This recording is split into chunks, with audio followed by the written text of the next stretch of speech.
अस्सलाम वालेकुम, good morning. कैसे हैं आप लोग? आज की अच्छी बात है जनाब हमारी कि डिस्क्रिमिनेशन और डबल स्टैंडर्ड्स क्यों हैं। आ चुके वर्ड्स डिस्क्रिमिनेशन डे भी है, तो इसी मुनासबत से हमने सोचा कि मुआशरे की उस तल्ख हकीकत को निकाल कर आपके सामने रखा जाए जिस पर अफसोस तो हर कोई करता है लेकिन अमल नहीं करता। मुझे वो पिक्चर याद आ रही है दुआ, जो अभी स्टार्ट करने से पहले हम डिस्कस कर रहे थे। बिल्कुल, क्या था उस पिक्चर? उस पिक्चर में ये था कि एक खातून अपने बच्चों के साथ एक मॉल के फूड कोर्ट में बैठी है और कुछ खा रही है। उसके बच्चों के आगे भी खाना पड़ा है, लेकिन उसके सामने टेबल की दूसरी साइड पे उसकी काम वाली जो उसके घर में मुलाजमा है वो बैठी है और उसके सामने ना मोबाइल्स पड़े हुए हैं, बहुत ढेर सारे।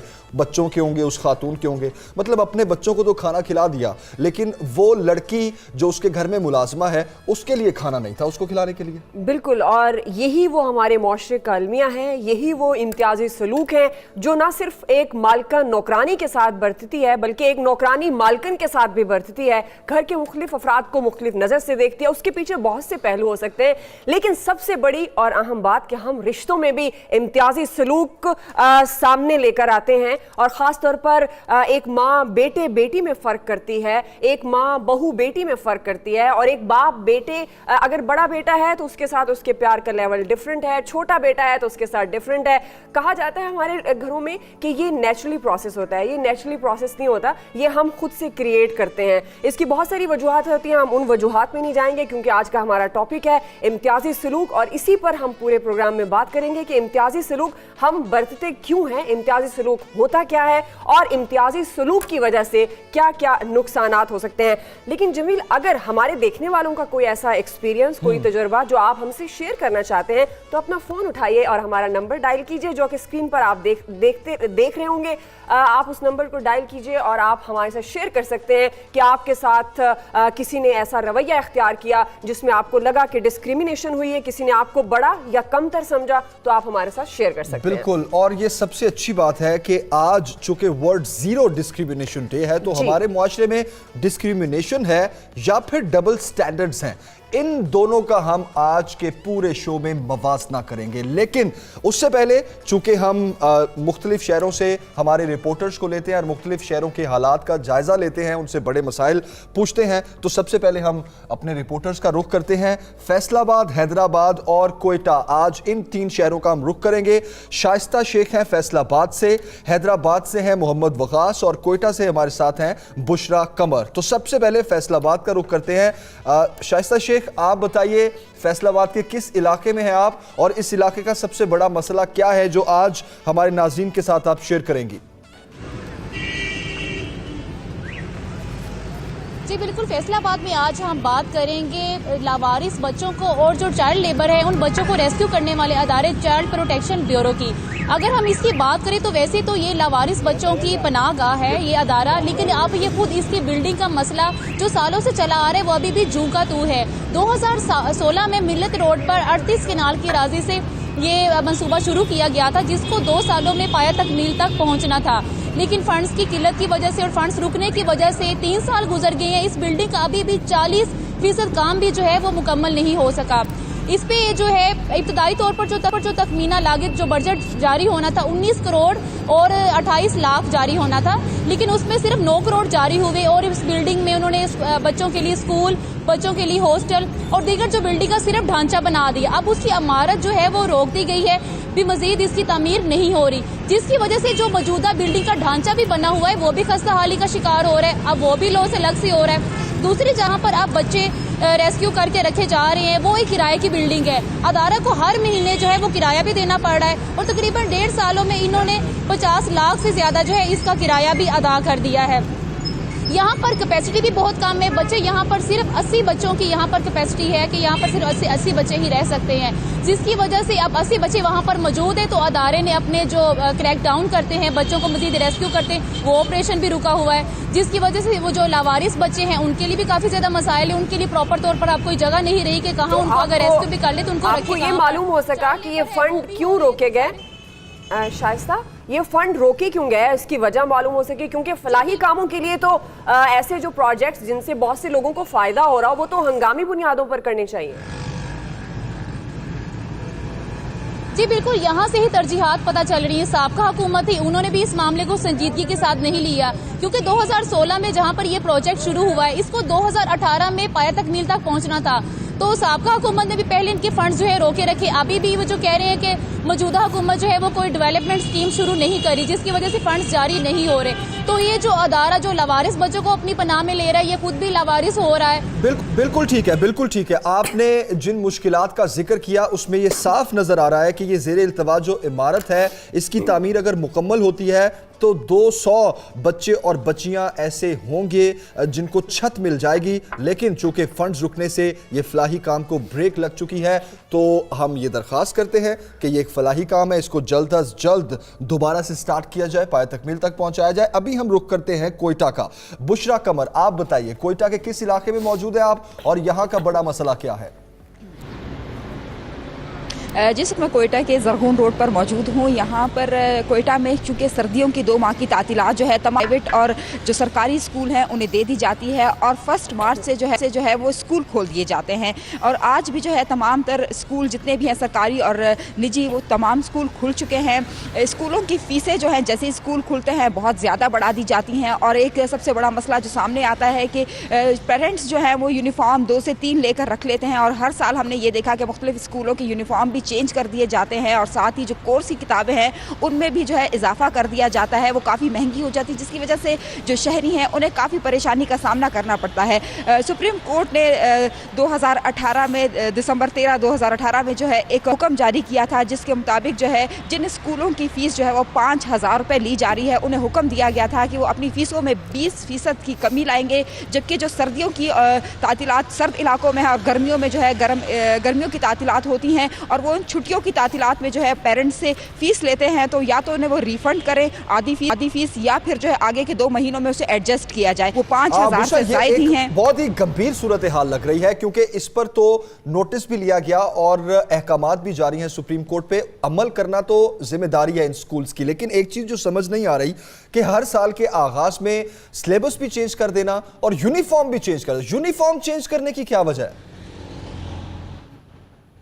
جس سلیبس کی جو چینج کرتے ہیں ان کا یہ کہنا ہے کہ ہر سال جو ہے اس میں کوئی نہ کوئی کتاب جو ہے اس میں سبجیکٹ چینج کر دیا جاتا ہے، یا کوئی ایسی کتاب جو کافی مشکل ہوتی ہے اسٹوڈنٹ کی سمجھ میں نہیں آتی، یا کچھ ان کو لگتا ہے کہ نئے ٹاپکس جو ہے یا نئے آتھر جو ہیں ان کی کتابیں بچوں کو پڑھانی چاہیے، تو وہ ایک بہانہ بنا کر کتابیں جو ہیں وہ چینج کر دیتے ہیں اور ان کی قیمتیں بھی بڑھا دیتے ہیں. جبکہ یونیفارم کا بھی ہم نے یہی دیکھا ہے کہ وہ ہر سال کوئی نہ کوئی چینجز معمولی سی چینجز کر دیتے ہیں، یا ان کے جو ہے بیج میں چینج آ جاتا ہے، یا ان کے کالر میں یا کف میں، یا پھر جو ان کی پاکٹ لگتی ہے اس میں جو ہے وہ چینجز کر دیتے ہیں، جس کی وجہ سے پیرنٹس کو پورا یونیفارم جو ہے وہ نیا خریدنا پڑتا ہے. اور جیسے ہی سال کا اختتام ہوتا ہے اس کے بعد نیا سال شروع ہوتا ہے، پھر سے یہ سارے معاملات شروع ہو جاتے ہیں، جس کی وجہ سے پیرنٹس کو مہنگے داموں کتابیں، یونیفارم اور تمام چیزیں خریدنی پڑتی ہیں. صحیح درست فرما رہی ہیں. والدین پر ڈبل بوجھ پڑتا ہے فیس کی صورت میں، ان کے یونیفارم، کتابوں، اور پھر جو آئے دن ڈے کو سیلیبریٹ کیا جاتا ہے اس کے الگ اخراجات ہوتے ہیں.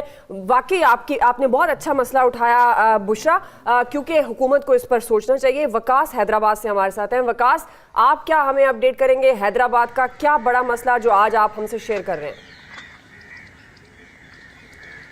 جی بالکل، یوں تو حیدرآباد کے کافی ایسے مسائل ہیں جو انتظامیہ کی آنکھوں سے اوجھل ہیں، پر اس وقت جو میں موجود ہوں یہاں پہ حیدرآباد کی سب سے بڑی تفریح گاہ رانی باغ میں قائم چڑیا گھر میں. حیدرآباد کی جو تفریح گاہیں ہیں وہ خراب صورتحال ہے ان کی بہت زیادہ. اسی طریقے سے جو چڑیا گھر ہے اس کا بھی یہی حال ہے. یہاں جھیل بنائی گئی تھی بطخوں کے لیے، بوٹنگ کی جاتی تھی، وہاں وہ پانی نہ ہونے کی وجہ سے چٹیل میدان کا منظر پیش کر رہی ہے. جانور جو ہیں وہ ناقص خوراک دیے جانے کی وجہ سے لاغر اور بیمار ہوتے جا رہے ہیں. 2008 میں ضلعی حکومتوں کے دور میں اس کی تزئین و آرائش کی گئی تھی، کروڑوں روپے خرچ کر کے یہاں نایاب نسل کے جانور منگوائے گئے تھے. لیکن اب جب سے ضلعی حکومتیں گئی ہیں، میونسپل کمیٹی قاسم آباد کے یہ ہینڈ اوور کیا گیا، تو اس کے بعد سے نہ تو یہاں جانوروں کی خوراک کا کوئی نظام صحیح کیا گیا اور نہ ہی یہاں صفائی کا کوئی نظام ہے. میں آپ کو بتاؤں کہ شیر، ہرن، ہاتھی، وہ جانور جنہیں بچے ضد کرتے ہیں اپنے والدین سے کہ ہم نے چڑیا گھر میں جا کے دیکھنے، وہ جانور تو حیدرآباد چڑیا گھر میں موجود ہی نہیں ہے. اور دوسری طرف جو جانور موجود ہیں وہ ناقص خوراک کی وجہ سے بیمار ہوتے جا رہے ہیں. کئی جانور مر چکے ہیں. اور جانوروں کا حال یہ ہے کہ جب کوئی جو شہری ہے وہ تفریح کی غرض سے پہنچتا ہے اور جب وہ جانوروں کے پنجرے کے پاس جاتے ہیں تو بھوک کی وجہ سے جانور لپکتے ہیں جو ہیں پنجروں کے جالوں کی طرف. اور جو یہاں شہری آتے ہیں وہ مایوس ہو جاتے ہیں کہ کیا حال ہے یہاں پہ. جانوروں کی صورتحال بہت خراب ہے. جانور مر رہے ہیں, ان کو خوراک کا کوئی نظام نہیں, اور انتظام تمام صورتحال میں وہ غائب نظر آتی ہے. سابق واٹر کمیشن کے سربراہ جسٹس ریٹائر امیرانی مسلم نے بھی اس کا دورہ کیا تھا, اور اس دورے کے دوران انہوں نے خاصی برہمی کا انہوں نے اظہار کیا کہ جانور نہ تو یہاں خوراک ان کو صحیح دی جاتی ہے, نہ تو یہاں صفائی کا نظام ہے, اور جو یہاں شہری آتے ہیں وہ مایوس ہو کے واپس چلے جاتے ہیں. جی صحیح, لیکن آپ بتا رہے ہیں کہ انتظامیہ دیکھتی ہے لیکن نوٹس نہیں لیتی. آپ کی انتظامیہ سے بات ہوئی ہو اس مسئلے کو لے کر, ان کا کیا موقف ہے؟ کیا فنڈز کی کمی ہے یا جان بوجھ کر اگنور کیا جا رہا ہے؟ کیونکہ حیدرآباد سندھ کا ایک بڑا شہر ہے اور وہاں چڑیا گھر کی ایک ایسی حالت ہونا انتہائی تشویش کی بات ہے.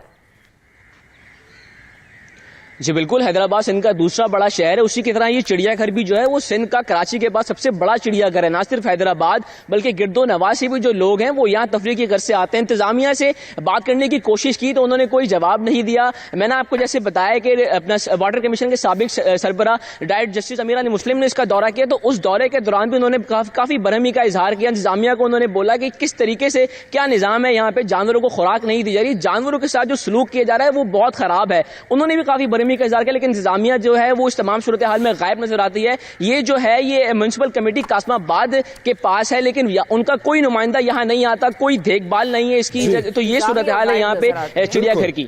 افسوسناک صورتحال ہے یہ. بہت شکریہ, آپ نے اپڈیٹ کیا حیدرآباد سے وقاص, اور فیصل آباد سے شائستہ آپ کا, اور کوئٹہ سے بشرا آپ کا بہت شکریہ. آپ کے علاقے کا کوئی مسئلہ ہے تو آپ ہمارے سے کانٹیکٹ کریں, ہمیں بتائیں, ہمارے رپورٹرز آپ کے پاس آئیں گے اور اس مسئلے کو ہم اسی طرح سامنے لائیں گے, اس کو اجاگر کریں گے, اور اعلیٰ حکام کا جو ہے وہ ہم چاہیں گے کہ وہ اس پر دیکھیں, اس پر غور, اس مسئلے کو حل کریں. یہ تو تھی ہمارے رپورٹرز کی کہانی.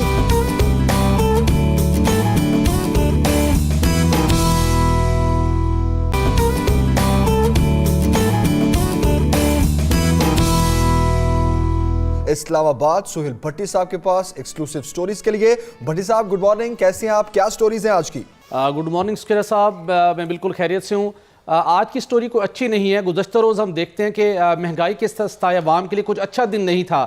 بجلی مہنگی کرنے کا اعلان کیا گیا, پیٹرولیم مصنوعات کی قیمتوں میں اضافہ کیا گیا, لیکن ایک اور بہت بڑا فیصلہ کیا گیا جو کہ عوام کے ساتھ شیئر نہیں کیا گیا.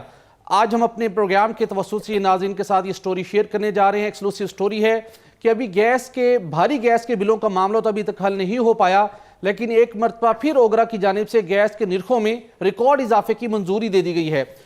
باخبر صبح سویرے پاکستان کو موصول ہونے والے دستاویز کے مطابق اوگرا نے سوئی ناردرن گیس کمپنی کے ٹیرف میں 151 روپے فی M M B T U اضافے کی منظوری دی ہے, اور جبکہ سوئی صدرن کمپنی کے ٹیرف میں 70 روپے فی M M B T U اضافے کی منظوری دی ہے.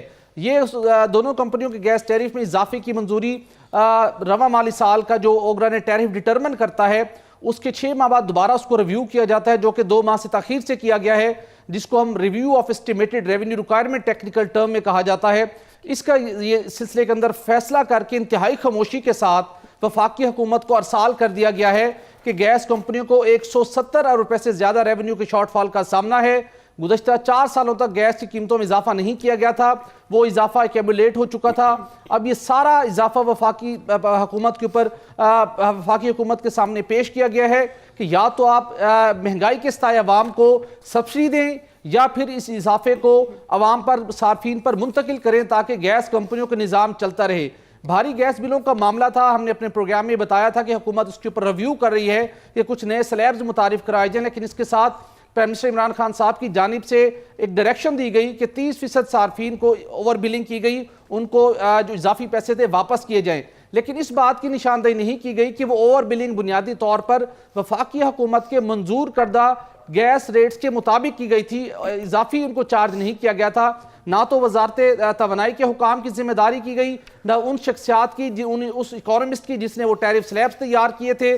سارا معاملہ اٹھا کر گیس کمپنیوں پر ڈال دیا گیا, جو کہ ایک نوٹیفیکیشن جو کہ وفاقی حکومت کی ایڈوائس پر جاری ہوا تھا اس کے مطابق کام کرتی ہیں, اور وہ معاملہ ابھی تک تھا حال لیکن حل نہیں ہوا. لیکن اب یہ ایک بہت بڑا مسئلہ ہے جو کہ ہم دیکھتے ہیں کہ جس سے نہ صرف گھریلو صارفین کے لیے مشکلات بڑھیں گی بلکہ مختلف وہ شعبہ جات جو مختلف اشیاء تیار کرتے ہیں ان کے لیے بھی گیس مہنگی ہوگی, تو مہنگائی کا بوجھ عوام پر زیادہ بڑھے گا. گیس مہنگی ہوگی, کمرشل صارفین, تو یہ جو گھریلو صارفین ہیں کیا ان پر زیادہ یہ بوجھ پڑے گا یا پھر یہ کچھ مخصوص جیسے کمرشل صارفین ہیں ان پر بوجھ پڑے گا یا گھریلو صارفین بھی اس کی زد میں ہوں گے؟ دیکھیے جو اوگرا نے ڈیٹرمن کیا ہے اس کے اندر گھریلو صارفین کو بھی ایکولی ٹریٹ کیا گیا ہے، کمرشل کو بھی، انڈسٹریل کو بھی اور پاور کنزیومر کو بھی. لیکن امپورٹنٹ یہ ہے کہ وفاقی حکومت اگر گھریلو صارفین کو اس اضافے سے بچانا چاہتی ہے تو اس کے پاس کوئی اور آپشن نہیں ہے سوائے کہ وہ سبسڈی دے، اور خزانے میں اتنی سخت نہیں ہے کہ وہ سبسڈی دے. حکومت کے پاس کیا آپشن تھا جو ہم نے پہلے بھی معاملہ اٹھایا تھا کہ آپ نے جو بڑے بڑے باثر صنعت کاروں کو گیس انفراسٹرکچر ڈیولپمنٹ سرچارج کی مد میں جو انہوں نے عوام سے وصول کیے تھے، آپ نے 208 روپے یک جنبش کلم معاف کر دیے تھے. اس رقم کے ذریعے سے گیس صارفین کو، گھریلو صارفین کو سبسڈی دی جا سکتی تھی. موجودہ گھریلو صارفین کو جو ٹیرف ہے ملکی تاریخ میں ریکارڈ سطح پر پہنچ چکا ہے، جو کہ 1460 روپے فی ایم بی ٹو سی زیادہ پڑتا ہے چھٹے ساتویں سلیب کا. عوام اس بل کو بھی برداشت نہیں کر سکتے. وفاقی حکومت کے پاس اب مزید آپشن نہیں ہے کہ گھریلو صارفین کے اوپر مزید بوجھ لا دے. اب اس کا دوسرا طریقہ کار ہوتا ہے کراس سبسیڈائز کرنے کا، کہ آپ گھریلو صارفین کی بجائے آپ یہ اضافہ کسی اور شعبے پر منتقل کر دیں اور گھریلو صارفین کو اس سے محفوظ رکھا جائے. تو دیگر شعبوں کی بھی گیس پہلے بہت زیادہ مہنگی ہو چکی ہے، اگر وہاں پر بھی آپ مہنگی کریں گے تو وہ مختلف شعبہ جات جو مختلف اشیاء تیار کرتے ہیں، اگر وہ بجلی کا کارخانہ ہے تو بجلی مہنگی کر دے گا. لیکن بھٹی صاحب ایک سوال اور اشیاء مہنگی کر دے گا. بھٹی صاحب ایک سوال پھر اور ذہن میں آتا ہے، جہاں تک قومی خزانے کی بات ہے، اگر وہ خالی ہے، وہ یہ سبسڈی کا بوجھ برداشت نہیں کر سکتی، تو کچھ دن پہلے کی خبر ہے جب اربوں روپے صنعت کاروں تاجروں کو معاف کیے گئے، تو کیا عوام پر بوجھ ڈالنے سے، عوام کی جیب پر بوجھ ڈالنے سے بہتر یہ نہیں ہے کہ گورنمنٹ سبسڈی دے؟ کیا خیال ہے آپ کا؟ کیا یہ فیصلہ کنفرم ہو چکا ہے کہ عوام پر ہی بوجھ ڈلے گا؟ اسکیرا صاحب آپ کا بالکل بہت اچھا آپ کا سوال ہے. اگر ہم آئینی روح سے بات کریں تو یہ وفاقی حکومت کی ذمہ داری ہے کہ عوام کو جو بنیادی ہماری اشیاء ضروریت ہے ان کو افورڈیبل پرائس کے اوپر اس کی فراہمی کو یقینی بنائے. لیکن ہم دیکھتے یہ ہیں کہ ہمارے گیس کے شعبے کے اندر سالانہ 50 روپے سے زائد مالیت کی گیس چوری ہے. خمیازہ عوام کو بھگتنا پڑتا ہے. اس کے بعد ہم بڑے صنعتی صارفین کو، فرٹیلائزر پلانٹس کے مالکان کو، سی این جی صارفین کو، کیپٹیو پاور پلانٹس کے مالکان کو ہم نے اربوں روپے معاف کر دیے. تو الٹیمیٹلی یہ اضافہ جو آپ مجبور ہو چکے ہیں کہ 4 سالوں کے دوران نہیں کیا گیا. گیس کمپنیوں کا نیٹ ورک گزشتہ حکومت نے بہت وسیع کر دیا، انہوں نے بینکوں سے بورنگ کی، وہ پیسہ واپس ہونا ہے اور وہ چل نہیں سکتی. تو اس کے لیے ضروری ہے کہ مختلف جگہوں کے اوپر جو آپ لوگوں کو آپ مراعات دے رہے تھے، وہ مراعات آپ بیسیکلی گیس کمپنیز کو دیتے کہ آپ اس اضافے کو صارفین پر منتقل نہ کریں. موجودہ جو گیس کا ٹیرف ہو چکا ہے، یہ پاکستانی عوام جو ان کی قوت برداشت ہے وہ اس سے باہر ہو چکا ہے، وہ اس کو افورڈ نہیں کر سکتے. اگر حکومت اس کو امپلیمنٹ کرنے کی کوشش کرے گی تو مہنگائی کا بہت بڑا طوفان آئے گا، افراط زر بڑھ جائے گی. اور وفاقی حکومت کے پاس آرڈیننس کے مطابق بالکل آپ درست کہہ رہے ہیں، مہنگائی کا بڑا طوفان آئے گا. کوئی بھی وہ صارف ہے گیس کو استعمال کرنے والا، ان سب پر ایکول بوجھ پڑے گا. تو بھٹی صاحب اگلی خبر آپ کے پاس کیا ہے؟ دیدو اگلی خبر ہمارے پاس یہ ہے کہ ہم نے یوٹیلٹی اسٹور کارپوریشن کا معاملہ ٹیک اپ کیا تھا. وہ یوٹیلٹی اسٹور کارپوریشن جو ملک بھر کی عوام کو معیاری اشیاء معقول داموں کے اوپر فراہم کرنے کے لیے قائم کیا گیا تھا. 4500 سے زائد ملک بھر میں اس کے اسٹورز تھے، لیکن گزشتہ کئی سالوں سے بد انتظامی، کرپشن کے باعث اس ادارے کو ایک پلان کے تحت تباہی سے دوچار کیا گیا.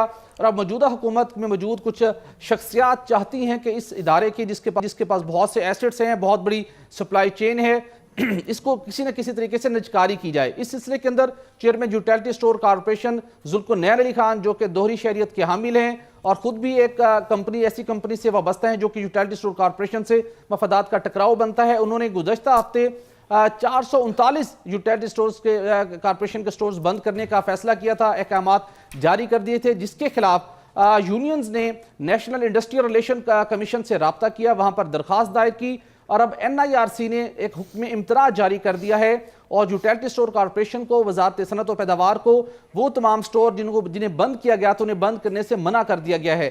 6 مارچ کو دوبارہ اس کیس کی سماعت ہوگی. لیکن امپورٹنٹ یہ ہے کہ کچھ لوگ ریزسٹ کر رہے ہیں کہ یوٹیلٹی سٹورز کو جو ایک پلان کے تحت اس کی نجکاری کرنے کی راہ ہموار کی جا رہی ہے اس کے سامنے رکاوٹ بنی جائے. لیکن مشیر صنعت و پیداوار رزاق داؤد صاحب وہ یہی چاہتے ہیں کہ یوٹیلٹی سٹور کارپوریشن کو پرائیویٹائز کیا جائے.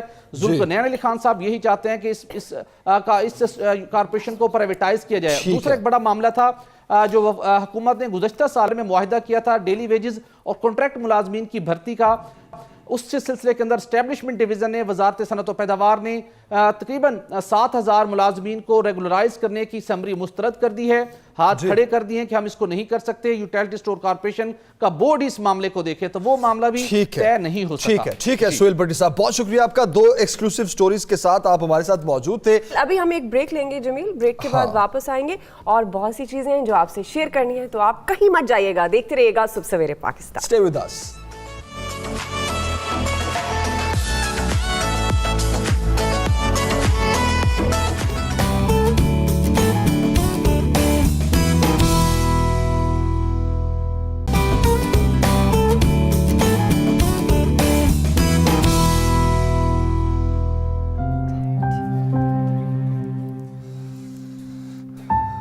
ویلکم بیک ایک بار پھر صبح سویرے پاکستان میں خوش آمدید۔ جی ہاں جناب، جب بھی کسی خاندان میں خواجہ سرا کی پیدائش ہوتی ہے تو اس کے ساتھ نہ صرف ماں باپ بہن بھائی بلکہ ارد گرد کے لوگ بھی مذاق اڑاتے ہیں، انہیں قبول کرنے سے انکار کرتے ہیں۔ لیکن سوال یہ ہے، کیا خواجہ سرا انسان نہیں ہے؟ ہمارا معاشرہ خواجہ سراؤں کو اچھی نظروں سے کیوں نہیں دیکھتا؟ ان کے ساتھ عام لوگوں کی طرح اچھا سلوک کیوں نہیں کیا جاتا؟ کیونکہ خواجہ سراؤں کے ساتھ نارمل برتاؤ کر کے انہیں قومی دھارے میں لایا جا سکتا ہے۔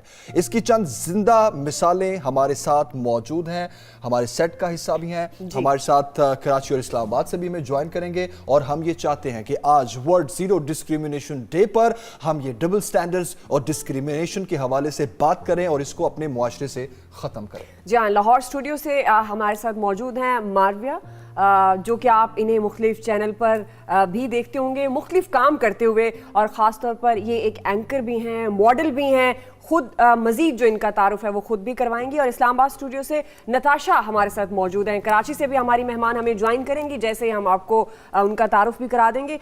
تو مارویہ، آپ کا نام میں صحیح لے رہی ہوں، جی آپ سے آغاز کرنا چاہیں گے، جیسے کہ ابھی جمیل کہہ بھی رہے تھے کہ یہ جو ڈسکریمنیشن ہے، خاص طور پر جب ہم خواجہ سرا کی بات کرتے ہیں تو وہ گھر سے شروع ہو جاتے ہیں، ہمارا معاشرہ انہیں ایکسیپٹ نہیں کرتا ہے۔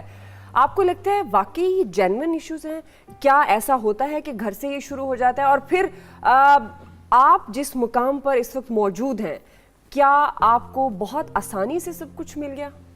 اگر اس سوسائٹی میں سٹارٹ ہوتا ہے تو وہ سب سے پہلے فیملی سے، سب سے پہلے گھر سے سٹارٹ ہوتا ہے، تو وہ آہستہ آہستہ پھر گلی محلہ، پھر پوری کی پوری سوسائٹی کا وہ حصہ بن جاتا ہے۔ تو اسپیشلی ایک جینڈر بیس ٹریٹ کیا جاتا ہے، جو کہ اگر دیکھا جائے تو ڈسکریمنیشن کا بہت بڑا حصہ ہے اس سوسائٹی کا، اور ڈیلی بیسس پہ یہ ہو رہا ہے۔ اور اسپیشلی کہیں پہ بھی چلے جاؤ، جینڈر بیس ٹریٹ کرنا، کہ انسان کو یہ دکھانا کہ تم کتنے گرے ہوئے ہو، تم ہم سے کم تر ہو، ہر منٹ، ہر سیکنڈ، ہر ٹائم اس کو اس چیز کا احساس دلاتے رہنا کہ تم ہم سے کم تر ہو۔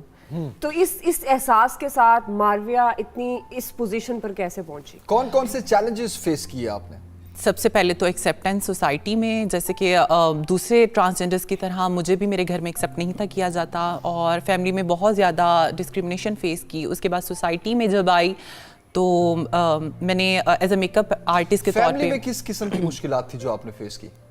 فیملی میں ظاہر سی بات ہے دوسرے بچوں کو زیادہ اٹینشن دینا، ان کے سارے اخراجات، ان کی ساری جتنی بھی ضروریات زندگی ہیں ان کو پورا کرنا، لیکن اسپیشلی ٹرانسجینڈر کو سوسائٹی میں بھی تو کیا ان کے گھر میں اپنے بہت سی چیزوں کی مشکلات کرنی پڑتی ہے۔ ایکسیپٹنس سب سے فرسٹ ہے، اس کے بعد ضروریات زندگی ہیں ان سے محروم رکھا جاتا ہے، ان کو ہر ٹائم اس چیز کا احساس دلایا جاتا ہے کہ تم مطلب ہماری جیسی اولاد ہی نہیں ہو، تمہیں ہم نے لے کے پالا ہے، سوتیلے جس طرح رشتے ہوتے ہیں ویسے ٹریٹ کیا جاتا ہے۔ تو آپ رہی اپنی فیملی کے ساتھ یا؟ جی بالکل، میں 19 سال کی ایج تک اپنی فیملی میں رہی، ابھی میری ایج 21 سال ہے، تو 2 سال ہو گیا مجھے اپنی فیملی سے علیحدہ ہوئے، اور انہی 2 سال کی… آپ کا اپنا فیصلہ تھا؟ نہیں، میرا فیصلہ نہیں تھا، اور انہی 2 سال کی اسٹرگل میں مارویہ ملک کھڑی ہوگی۔ کس کا فیصلہ تھا علیحدہ ہونے کا؟ آپ کا اگر نہیں تھا تو اگر گھر والوں نے آپ کو کہا؟ دیکھیں، اسپیشلی ٹرانسجینڈرز کی اگر بات کی جائے تو بچپن سے ان کے ساتھ ڈفرینٹ ٹریٹ کیا جاتا ہے، تو مینٹلی طور پہ ان کو پریپیئر کر دیا جاتا ہے کہ اگر تم ہمارے ساتھ رہو یا نہ رہو، ٹھیک ہے، تم ہمارے ہو ہی نہیں۔ फैमिली में कौन कौन है आपके? मेरी फैमिली में मेरी मदर हैं, मेरे फादर हैं और 2 सिस्टर्स हैं। 2 सिस्टर्स हैं। वो आप स्पेशली बड़ी हैं? मैं आपको ये भी बता दूं कि फादर मदर का अगर ये डिसीजन हो या ना हो, लेकिन दूसरे फैमिली मेंबर्स जैसे कि चचा चची और माँ बाप को मजबूर कर देते हैं, मजबूर आप कर भी कह देते रही हैं, कहीं ना कहीं उन पे दबाव होता है इस चीज का। लेकिन 19 साल तक आप अपने घर वालों के जी, साथ जी, रहे हो, बिल्कुल। ठीक है, उसमें चैलेंजेस जो भी थे आपने उसका जिक्र किया, लेकिन जब अलहदा होने का फैसला किया तो आप कहाँ गई?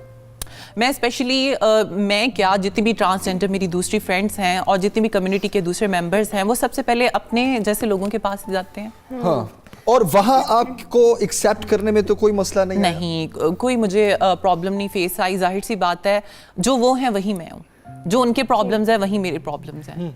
ठीक है। अच्छा, अभी हम इस्लामाबाद का रुख करते हैं। हमारे साथ नताशा हैं, फ्रंट डेस्क मैनेजर हैं नादरा में। आप तो आपको भी वेलकम करते हैं नताशा, और बड़ी खुशी है आप लोगों को हमारे इस सुबह सवेरे पाकिस्तान का मेहमान बनाकर हमें, क्योंकि हम सोसाइटी में डिस्क्रिमिनेशन की बात कर रहे हैं। तो आप ये बताएं नताशा, आपको किस किस्म के चैलेंजेस फेस करना पड़े, किस किस्म की मुश्किलात फेस करना पड़ी अपने आप को मनवाने के लिए कि मैं भी इस सोसाइटी का हिस्सा हूं और मैं भी कुछ कर सकती हूं? यस।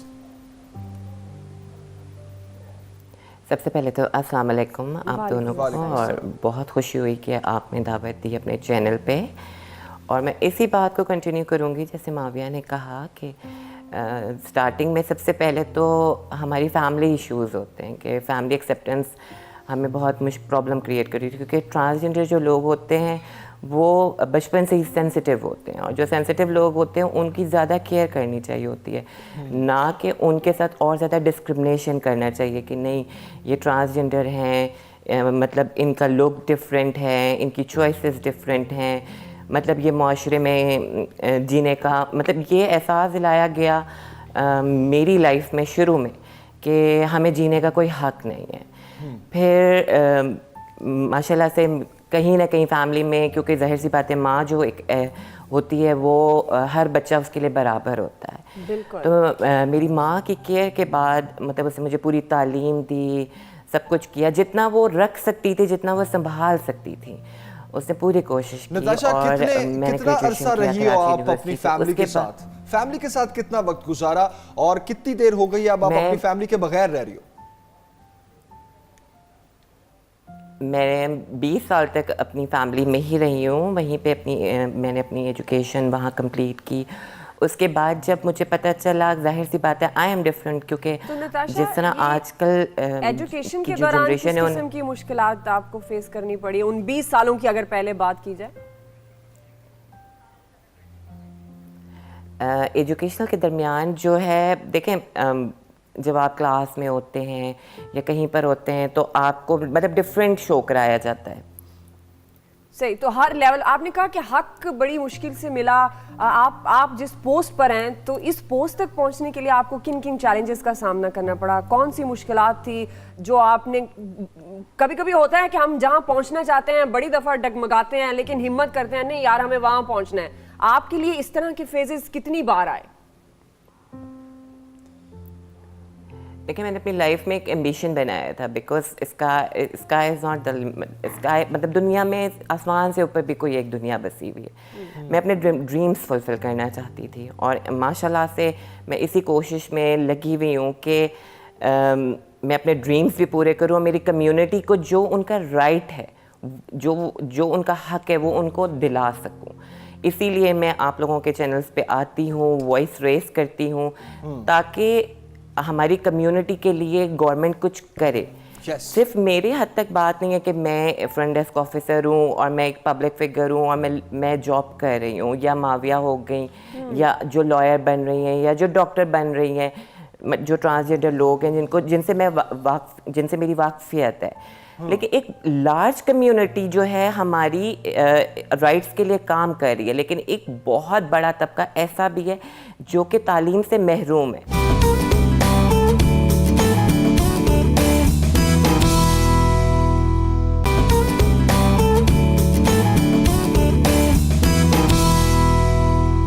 कराची से हमें ज्वाइन किया है निशा राव ने। वो एक लॉयर हैं और वो जज बनना चाहती हैं। तो आप लोगों को इनवाइट करने का मकसद भी यही है कि डिस्क्रिमिनेशन को हमारे इस मुआशरे से ख़त्म किया जाए। गवर्नमेंट लेवल पर भी आप लोगों की तालीम के लिए, अखराजात के लिए एक कोटा मुख्तस किया जाए और बिल्कुल इग्नोरेबल ना कर दिया जाए आपको। आपके पास वापस आते हैं, मैं बात करना चाहूँगा निशा राव से। निशा, अस्सलाम वालेकुम, क्या हाल है आपका और वेलकम टू सुबह सवेरे पाकिस्तान।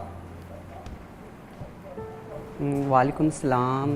सबसे पहले तो मैं आप लोगों का थैंक्स करती हूँ कि आप लोगों ने मुझे इस शो में इनवाइट किया। मुझे बुलाने के लिए थैंक्स बोल रही हूँ। और जो आज मेरी फ्रेंड्स हैं, माविया है, रिसेंटली माविया मेरे सिटी से ही है। I am belong to Lahore, मैं लाहौर से बिलोंग करती हूँ और हम अक्सर मिलते रहते हैं। सही। और रिसेंटली मैंने जो मेरी लाइफ है, मैंने तकरीबन अपनी सारी लाइफ कराची में स्पेंड की है। कराची से मैंने स्टडी किया है। जब मैं घर से आई थी कराची तो मैंने मैट्रिक किया था, inter, graduation, master, then LLB मैंने यहीं पे अपनी कम्युनिटी के अंदर रह के ही किया है। तो निशा, आप अपनी और अभी जो फैमिली मेरी के साथ विशेस रहती हैं? हैं मैं चाहती जी, अभी आप फैमिली के साथ हैं? जी, मेरी फैमिली नहीं, मैं अलोन रहती हूँ। मैं यहाँ पे जॉब करती हूँ, ब्रिज फाउंडेशन। मैं ट्यूबरक्लोसिस हेल्थ पे वर्क कर रही हूँ आजकल जी। और उससे पहले मैं जिया जेंडर इंटरएक्टिव अलायंस में वर्क कर रही थी।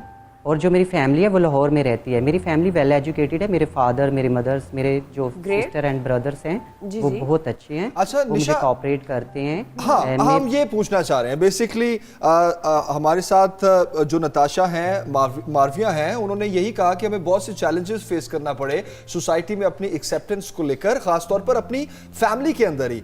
एक ने 19 साल अपनी फैमिली के साथ गुजारे, एक ने 20 साल। आपने कितना अरसा अपनी फैमिली के साथ गुजारा? अभी आपने कहा कि वो बहुत सपोर्टिव हैं, तो आपको उनसे अलहदा हुए कितना अरसा हो गया है और क्यों आप उनके बगैर रह रही हैं? देखिए कि मैं फैमिली के साथ अभी भी टच हूँ। जब मेरा दिल करता है कॉल्स पर तो रोज़ अपने पेरेंट्स के साथ मेरी बात होती है और मैं अपनी फैमिली में आती जाती रहती हूँ। कभी मैं महीने के बाद, 2 महीने के बाद मैं घर पे आती जाती रहती हूँ। लेकिन मुझे अपनी कम्युनिटी के साथ रहना ज़्यादा अच्छा लगता है। मैं चाहती हूँ कि हमारी कम्युनिटी के लिए लोग काम नहीं करते, हम खुद आगे बढ़ें, अपनी कम्युनिटी के लिए वर्क करें, उनको कोई अच्छी से अच्छी जो है फैसिलिटीज़ अवेलेबल करें। मैं इसलिए अपनी कम्युनिटी में रह रही हूँ। मैं 2010 से 2010 से कराची में हूँ। मैंने उसके बाद अपनी स्टडी को यहीं पे कैरी ऑन किया और मैं अभी तक अपनी कम्युनिटी के साथ ही हूँ। बिल्कुल बिल्कुल। जमील, जब स्पेशली मैं थैंक्स करती हूँ जी थैंक्स करती हूँ जिन लोगों ने मुझे सपोर्ट किया स्टडी में। और मुझे लगता है कि मैं कराची के अंदर वाहिद ट्रांसजेंडर हूँ जो स्टूडेंट है। मैं रेगुलर स्टूडेंट हूँ। मुझे नहीं लगता कि कोई और लोग पढ़ रहे हैं। मैं चाहती हूँ कि मेरी और जो ट्रांस सिस्टर्स हैं कराची में वो भी मुझे देख के अपनी स्टडी को कैरी ऑन करें। आप चूंकि कानून को पढ़ती हैं और आगे मजीद भी आप जज बनने की ख्वाहिशमंद हैं, हमारा कानून प्रोटेक्ट करता है हर इंसान को, वहाँ किसी किस्म की कोई बर्तरी नहीं है। तो आपके ख्याल में कानूनी तौर पर एक्सेप्टेंस होने के बावजूद कौन सी ऐसी पेचीदगी हैं सोसाइटी में? हमारी सोच का इशू है, क्या मसाइल हैं, क्या कहना चाहेंगी? सबसे पहले तो मैं चाहती हूँ कि सोसाइटी में सेंसिटाइज होना चाहिए, लोगों में अवेयरनेस नहीं है। जैसा कि मैं अक्सर जो कराची के अंदर ट्रांसजेंडर्स हैं वो अनएजुकेटेड हैं, उनको अपनी जो फर्स्ट FIR जो फर्स्ट इंफॉर्मेशन इन्वेस्टिगेशन जो रिपोर्ट होती है वो भी वो नहीं बना सकती। तो मैं उनके साथ पुलिस स्टेशंस में जाती हूँ तो वहाँ पे हमारे साथ अच्छा बिहेव शो नहीं किया जाता। मैं national commission status of women की लॉ कमेटी की मेंबर हूँ। मैं अपने कमीशन में कॉल करती हूँ। वहाँ से कॉल आने के बाद हमें अच्छा रिस्पॉन्स दिया जाता है। उससे पहले अगर मैं खुद भी जाके पुलिस स्टेशन में जाकर अपने बारे में बताऊं तो मुझे कोई अच्छा रिस्पॉन्स नहीं वो लोग देते। देखिए यहाँ से क्या मैं बताऊं नहीं कि मैं एक मिनट दे देना। यहाँ से मैसेज हमें ये मिल रहा है कि सोच को बदलने की जरूरत है। आप लोग भी इतने कैपेबल हैं, आप लोग भी इंटेलिजेंट हैं, आप लोग भी पढ़ सकते हैं। सोसाइटी में आपकी कम्युनिटी को उसी तरह के पूरा हक दिया जाए जिस तरह के आम लोगों का हक है। इस डिस्क्रिमिनेशन को दूर होना चाहिए। जब रियासत अपनी जिम्मेदारी को ओन करेगी तो सोसाइटी के लोगों की सोच भी बदलेगी और वो भी स्पेस देंगे। नताशा, मैं आपसे ये भी जानना चाहूंगी, जैसे पिम्स हॉस्पिटल में एक अलग वार्ड बनाया गया है, आप समझती हैं कि एक अच्छा इनिशिएटिव लिया गया? और इस किस्म के और कितने इनिशिएटिव हैं जो लिए जा सकते हैं जिससे आपकी कम्युनिटी को फायदा हो सकता है? देखिए, सबसे पहले तो मैं ये कहूँगी कि सबसे ज़्यादा ट्रांसजेंडर्स को जो प्रॉब्लम्स होती हैं वो पुलिस के दायरे से होती हैं। میں سمجھتی ہوں پولیس کے ادارے میں خود اتنے پڑھے لکھے لوگ نہیں ہوتے. میں نے یہ لاسٹ ٹائم بھی ایک چینل پہ ڈسکس کی تھی بات کہ سب سے زیادہ پرابلم جو ہوتی ہے وہ ٹرانسجینڈرس کو پولیس کے لیے ہوتی ہے. پولیس کو خود ان کے قانون نہیں پتہ ہوتی. اگر پتہ بھی ہوتے ہیں تو وہ میرے خیال سے اس چیز کو واضح نہیں کرتے اور وہ بہت زیادہ خود ہراسٹ کر رہے ہوتے ہیں. اوکے. پیمز ہسپتال میں جو بنایا گیا, جو شیری مزاری نے جو پیمز ہسپتال میں ٹرانسجینڈر وارڈز کے بنائے گئے, 2 وارڈ انہوں نے بنائے ہیں. میرا خیر ابھی وہاں جانا تو نہیں ہوا, لیکن یہ بہت اچھا انیشیٹو ہے. ایسے انیشیٹوز ہر ادارے میں ہونے چاہیے, ٹھیک ہے, صرف ہاسپٹلز میں نہیں ہونے چاہیے. پولیس میں بھی ایسی جابز آنی چاہیے, کیونکہ اگر ہماری ایشوز جو ہیں وہ ایک ٹرانسجینڈر ہی سمجھ سکتی ہے, اور ہماری کمیونٹی میں چاہے وہ کراچی ہو, چاہے وہ لاہور ہو, چاہے وہ اسلام آباد ہو یا خیبر پختونخوا ہو, بالکل سبھی جگہ تعلیم یافتہ لوگ ہیں اور سبھی لوگ آنا چاہتے ہیں. ہر جگہ پر اپارچونٹی دیں گے.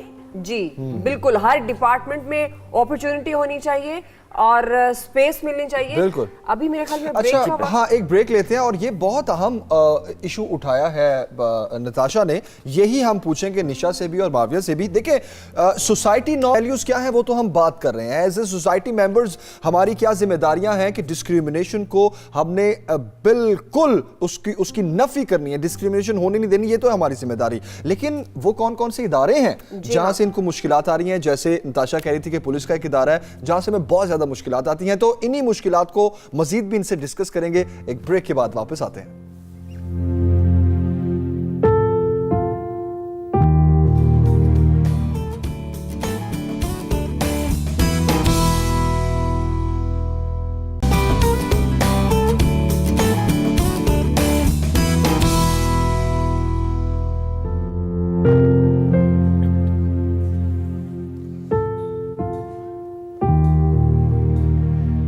ویلکم بیک ٹو صبح سویرے پاکستان. اور جیسے کہ آپ جانتے ہیں امتیازی سلوک کیوں رکھا جاتا ہے ہمارے معاشرے میں, آج کا یہ ہمارا ٹاپک ہے اور ہمارے ساتھ ہمارے مہمان موجود ہیں. بریک سے پہلے ہم بات کر رہے تھے, نشا میں آپ کی طرف آؤں گی, آپ کے خیال میں ایک کتنی تعلیم کتنی ضروری ہے آپ کی کمیونٹی کے لیے, اور کون سے ایسے مواقع ہیں جو تعلیم حاصل کرنے کی راہ میں اگر ہم کہیں کہ رکاوٹ بنتے ہیں, اس لیے آپ زیادہ لوگ جو ہیں وہ تعلیم حاصل نہیں کر سکتے؟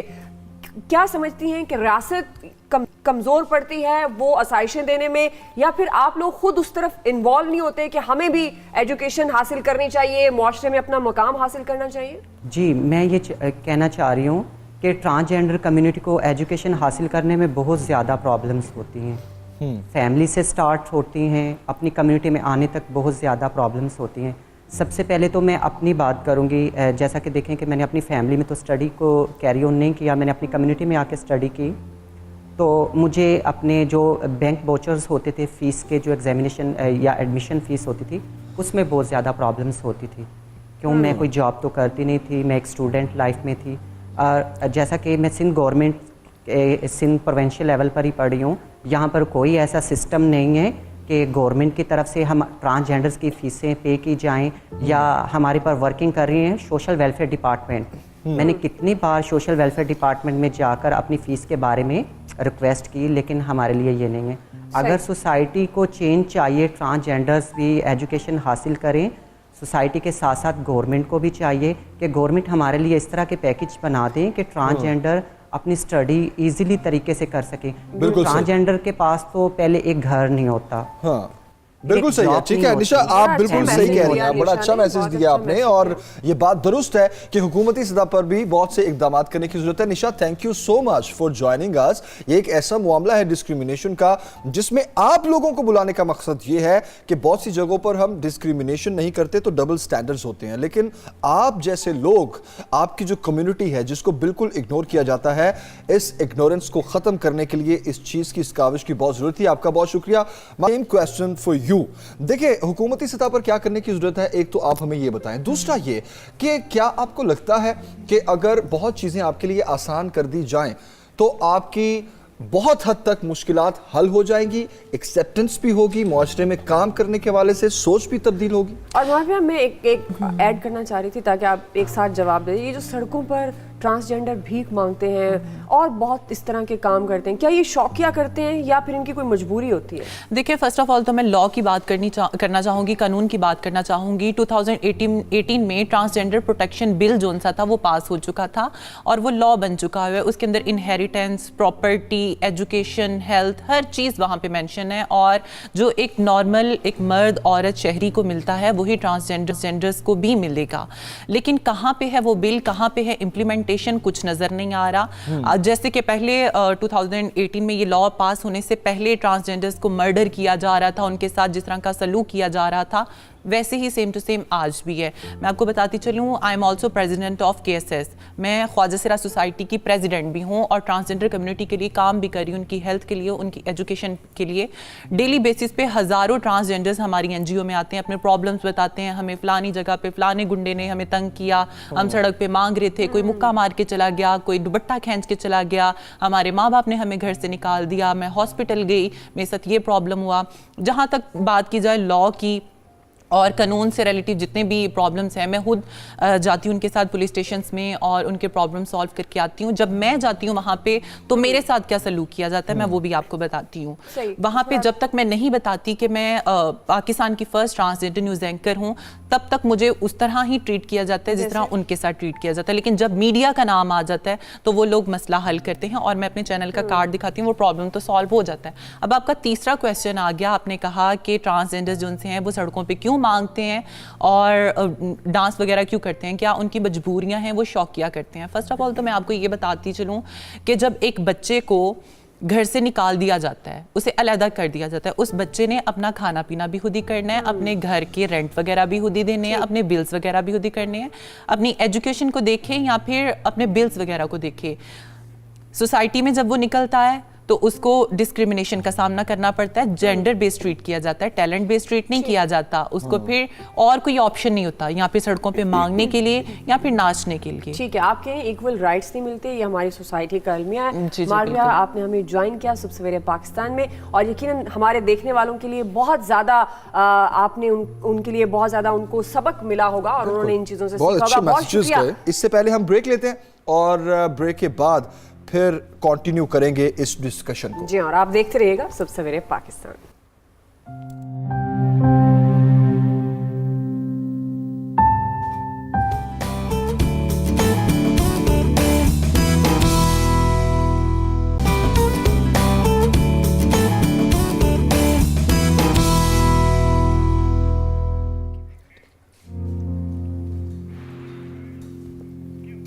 वेलकम बैक, एक बार फिर आपको खुशामदीद कहेंगे। आगे बढ़ते हैं और चूंकि हम ब्रेक से पहले बात कर रहे थे डिस्क्रिमिनेशन पर और आज वर्ल्ड जीरो डिस्क्रिमिनेशन डे है, तो आज के ही हवाले से हमने इस अपने पूरे शो को तरतीब दिया है। अब देखा जाए अगर तो मगरिब में जो हुकूमतें हैं वो कुत्ते और बिल्लियों के हकूक़ के लिए तो बात करती नजर आती हैं, लेकिन अमरीकी सदर भी इस हकीकत से इनकार नहीं कर सकते कि नस्ल परस्ती या नस्ली तासुब जो है वो अमरीकी मुआशरे से ताहाल ख़त्म नहीं हो सका। बहुत सी मिसालें हमें बहुत से ममालिक में मिलती हैं, लेकिन अगर चूँकि हम सिर्फ बात पाकिस्तान की करें तो यहाँ ज़ात पात का निज़ाम इतना इतना अफसोसनाक और गंभीर है कि हम इसी बात करने पर मजबूर हैं कि डिस्क्रिमिनेशन और डबल स्टैंडर्ड्स नहीं होने चाहिए। अब 3 शख्सियात हैं हमारे साथ जो गेस्ट हैं जिनसे हम बात करेंगे। ज्वाइन करें डॉक्टर मोइज़ ज्वाइन करेंगे हमें कराची से। हमारे साथ लाहौर स्टूडियो में इस्लामिक स्कॉलर मौजूद हैं doctor Mujahid Ahmad, welcome to Subah Savere Pakistan. और आमना साबिर साहिबा लॉयर हैं कराची स्टूडियो से, वो भी हमें ज्वाइन कर रही हैं। हम तीनों को खुश आमदीद कहेंगे। मैं डॉक्टर मुजाहिद साहब आपसे आगाज़ करूँगी क्योंकि हम बात कर रहे हैं इम्तियाज़ की कि हम फ़र्क क्यों रखते हैं। हमारे दीन में कहा गया किसी गोरे को काले पर, किसी काले को गोरे पर कोई फजीलत नहीं, अगर फजीलत हासिल है तो वो तकवे पर। क्या इससे मुराद है, ये एक तो हमें तफसीलन समझाइएगा। क्या इससे मुराद ये है कि हम इंसानों के दरमियान खुद साख्ता तफरीक पैदा नहीं कर सकते? बिस्मिल्लाहिर्रहमानिर्रहीम, बहुत शुक्रिया। इस्लाम ने जितना इंसानी हुकूक का तहफ़्फ़ुज़ किया है, ना इज़हार इस्लाम से पहले ऐसा किया गया और ना आज तक किया गया। सबसे बेहतरीन इसकी मिसाल जैसा कि आपने ज़िक्र किया खुतबा हज्जतुल विदा है जी, जो 47 शिकों पर मुश्तमिल है। नबी करीम सल्लल्लाहु ताला अलैहि वसल्लम ने 10 हिजरी में 9 ज़ुल्हज्जा को और ये आज यकम मार्च है तो 6 मार्च को नबी करीम सल्लल्लाहु अलैहि वसल्लम ने ये खुतबा दिया, 632 ईस्वी है। तो उसमें आप सल्लल्लाहु ताला अलैहि वसल्लम ने इंसानी हुकूक का जो मंशूर अता फरमा दिया है वो इंतहाई बेमिसलो बेमिसाल है। उसमें आप सल्लल्लाहु ताला अलैहि वसल्लम ने जान का तहफ़्फ़ुज़, माल का तहफ़्फ़ुज़, मलकियत का तहफ़्फ़ुज़ और इज़्ज़त का तहफ़्फ़ुज़, इसके अलावा राय का और अकीदे का तहफ़्फ़ुज़ और मुआशी हुकूकों का जो हुकूक हैं उनका तहफ़्फ़ुज़ आप सल्लल्लाहु ताला अलैहि वसल्लम ने करने की तलकीन फरमाई। और इसमें जो सबसे बड़ा फ़र्क हमें नज़र आता है, जैसे अक़वाम मुत्तहिदा के भी कवानीन हैं उनको भी हम देखते हैं, और वो 1137 से लेकर जो मगरिब में तहरीक शुरू हुई हुकूक के हवाले से, इंसानी हुकूक के हवाले से, और 1948 में पाया तकमील को पहुँची। अक़वाम मुत्तहिदा के चार्टर जो है और इंसानी हुकूक का मंशूर है, यानी 811 साल लग गए। और उसको भी अगर हम देखें तो वो भी खुतबा हज्जतुल विदा का परतौर अक्स नज़र आता है। नबी करीम सल्लल्लाहु ताला अलैहि वसल्लम ने जो इससे सबसे बड़ी अपनी मिसाल पेश फरमाई कि आप सल्लल्लाहु ताला अलैहि वसल्लम ने सबसे पहले अपनी ज़ात को और अपने ख़ानदान को पेश फरमाया, और आपने फरमाया कि जो सूद है हज़रत अब्बास बिन अब्दुल मुत्तलिब का, सबसे पहले मैं वो साकित और कलअदम करार देता हूँ, क्योंकि सूद जो है ये भी मुआशी अदम तवाज़ुन का सबब बनता है। तो आपने उसे भी कलअदम करार दे दिया। और दौरे जाहिलियत में ये रस्म थी, कबीले का इतना तासुब था कि अगर एक कत्ल हो जाता तो उसके बदले में 40-40 साल तक जंगें जारी रहा करती थी। तो आप सल्लल्लाहु ताला अलैहि वसल्लम ने फरमाया कि मैं अपने चचा ज़ात का जो कत्ल हुआ था ज़माना जाहिलियत में उसको भी साकित करार देता हूँ। यानी अक़वाम मुत्तहिदा के जो कवानीन हैं या जो उसके कह लें आप शिक्के हैं, और इसके अलावा जनेवा कन्वेंशन हुआ था उसके जो शिक्के हैं, उसमें ये है कि कुव्वत नाफिज़ा यानी उसमें नाफिज करने का जो मामला है वो नज़र नहीं आता। लेकिन आप सल्लल्लाहु ताला अलैहि वसल्लम ने खुतबा हज्जतुल विदा में तमाम जो शिके हैं खुद अपनी ज़ात से और अपने ख़ानदान से शुरू की और उनको नाफिज फरमाया। बिल्कुल सही। और तमाम इंसान बराबर है, तमाम इंसानों को बराबरी का हक दिया। इस्लाम हमारा दीन तो ये बहुत वाज़ेह करता है कि डिस्क्रिमिनेशन की हमारे इस्लाम में कोई गुंजाइश नहीं है, लेकिन हमारे मुआशरे में क्यों है, आज इसी को हम डिस्कस कर रहे हैं। तो डॉक्टर मोइज साहब हमें ज्वाइन कर चुके हैं, कराची से साइकोलॉजिस्ट हैं आप। डॉक्टर साहब वेलकम करते हैं आपको, thank you for joining us. बात हो रही है डिस्क्रिमिनेशन पर, वर्ल्ड जीरो डिस्क्रिमिनेशन डे भी है आज। बात तो हम करते हैं लेकिन अपने मुआशरे की इस तल्ख हकीकत को हम एक्सेप्ट नहीं करते। बहुत से लोगों को हम देखते हैं हर सतह पर डिस्क्रिमिनेशन हमें नजर आती है। अब जहां डिस्क्रिमिनेशन नहीं होती वहां डबल स्टैंडर्ड्स होते हैं। साइकोलॉजिकली हम उन इंसानों को कहां देखें, आप हमारी रहनुमाई करें कि ऐसे लोग जिनके ज़हन में डबल स्टैंडर्ड्स होते हैं या जो तासुब से भरपूर होते हैं, उनकी सोच क्या होती है? बिस्मिल्लाहिर्रहमानिर्रहीम, अस्सलाम वालेकुम जी। तमाम मेहमानों को भी सलाम। हमें समझना होगा कि डिस्क्रिमिनेशन आता कहाँ से। डिस्क्रिमिनेशन की एक बहुत बड़ी रीज़न होती है खुदगर्जी। इंसान जब अपनी ज़ात के लिए कुछ चाहता है और बहुत सारे अवामिल ऐसे होते हैं जो उसे उस मर्तबे पे, उस मकसदियत तक पहुँचने में रोकते हैं और वो अहल नहीं होता, तो वो कोशिश करता है कि कोई दूसरा रास्ता इख्तियार किया जाए। डिस्क्रिमिनेशन इसमें आता है। जब हम मसावात की बात करते हैं, एक चीज़ याद रखें, दुनिया के उन ममालिक में जहाँ पे किसी हद तक इंसानी हुकूक की हिफाजत होती है, जहाँ पे मसावात किसी हद तक मौजूद है, कंप्लीटली 100% नहीं है, वहाँ पे देखिए वो मुल्क तरक्की करते हैं। वजह पता है क्या है? मसावात के लिए अदल जरूरी है। इंसान सबसे पहले अपनी ज़ात के साथ अदल करता है। जब अपनी ज़ात के साथ आप अदल करते हो तो फिर वो अदल बाहर की तरफ आता है और वो फिर माशरे में अदल फैलता है। तो जिन माशरों में किसी हद तक मसावात मौजूद है, जिस हद तक इक्वालिटी मौजूद है, लोगों को मेरिट के ऊपर दिया जाता है जो भी उनके हुकूक हो या जो भी उनकी ज़रूरतें हो, तो वहाँ पर तरक्की होती है। सही। अब बदकिस्मती से इन्होंने बड़ी खूबसूरत बात की कि यूनाइटेड नेशन ने जो उसका चार्टर है उसके अंदर तमाम जो बातें हैं वो वही है जो नबी करीम सल्लल्लाहु अलैहि वसल्लम ने बताई है। तो हम 97% इस्लामिक मुल्क है, 97% लोग मुसलमान हैं। यहाँ पे ये क्यों है? मैं इससे पहले आपका वो सेगमेंट देख रहा था ट्रांसजेंडर के हवाले से, तो उसमें भी प्रॉब्लम्स क्यों आ रही है? प्रॉब्लम इस वजह से आ रही है कि हमने अपनी जात से अदल शुरू नहीं किया। अदल अपनी जात से शुरू करना होता है। ये हमें समझा अगर सकते मैं हैं ये समझता हूँ कि तमाम के तमाम लोग अल्लाह की नजर में बराबर हैं के साथ कि ये अपनी जात से अदल का आगाज कैसे किया जा सकता है? सिंपल सी, आप एक घर के अंदर रहते हैं, घर के अंदर कुछ अफराद हैं, उन अफराद के साथ आपका एक रिश्ता है। उस रिश्ते में दो चीजें होती है, एक हुकूक, एक जिम्मेदारी। आप अपनी जिम्मेदारी पूरी करें और दूसरे के हुकूक को पहचानें। जब आप दूसरों के हुकूक को पहचान कर अपनी तरफ से वो जिम्मेदारी पूरी करते हैं तो वो अदल कायम होता है। ठीक, वेरी नाइस, वेरी नाइस। अदल के लिए बहुत जरूरी है कि इंसान जो है वो किसी कानून को माने। फॉर एग्जाम्पल मगरिब में तो उनके अपने मुल्की कानून है, वहां पता है कि सजा होगी। यहां हम रब के कानून को, अल्लाह के कानून को मानते। तो ईमान होना अलग चीज है और अकीदा होना अलग चीज है। बिल्कुल सही, बहुत अच्छी बात कर रहे हैं डॉक्टर साहब। हम वापस आते हैं आपके पास, हम आपके पास वापस आते हैं। जहां तक आपने कानून की बात की है तो हमारे रब के कानून का तो हमने आपसे पूछ लिया, हमारी स्टेट का कानून क्या कहता है उसके लिए हम आमना साबिर साहिबा के पास चलते हैं। कराची से ही इन्होंने हमें ज्वाइन किया। तो आमना, आप कहिएगा कि हमारे कानून में बहुत सी चीजें वाज़ेह हैं। डिस्क्रिमिनेशन में जहां हम बात करते हैं कि तशद्दुद होता है, बहुत सी हमें घरों की ऐसी मिसालें मिलती हैं, मुलाजिमीन पर तशद्दुद किया जाता है या मुलाजिमीन अक्सर अपने मालिकान को धोखा देकर चोरी और इस तरह की चीजें हो जाती हैं। बहुत से अलमिये हैं हमारी सोसाइटी के, लेकिन हमारा कानून क्या कहता है? वाज़ेह हमारे कानून लॉ एंड ऑर्डर में क्या है? अस्सलाम वालेकुम, थैंक यू फॉर इनवाइटिंग। वालेकुम अस्सलाम। देखिए, जहाँ तक लॉ की बात आती है तो हमारा जो कॉन्स्टिट्यूशन है उसमें आर्टिकल 25 से ये बात वाज़ेह कि कोई डिस्क्रिमिनेशन नहीं होना चाहिए। बात असल में ये होती है कि हम इम्प्लीमेंट नहीं करते।